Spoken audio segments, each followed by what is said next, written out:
রাধে রাধে, হরে কৃষ্ণ। শ্রীকৃষ্ণ বলেছেন, যে ব্যক্তি তার মনকে জয় করতে পেরেছে তার কাছে মন হলো শ্রেষ্ঠ বন্ধু, কিন্তু যে মনকে জয় করতে পারেনি মন তার কাছে শত্রুর মতো আচরণ করে।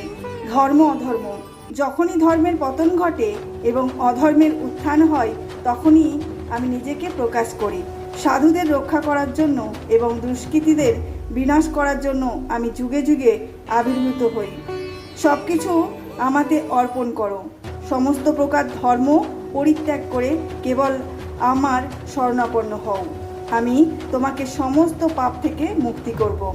ভয় করো না, জয় হবেই। এগিয়ে চলো সামনের দিকে, অবশ্যই আপনার লক্ষ্য পৌঁছে যাবে। কর্মফল নিয়ে চিন্তা করো না, যে যার কাজ করে যাও, কর্ম আপনা হতেই আপনার কাছে আসবে। আবার কর্ম না করার প্রতিও তোমার আসক্তি যেন না থাকে। কর্ম করার উদ্দেশ্য হলো এগিয়ে যাওয়া।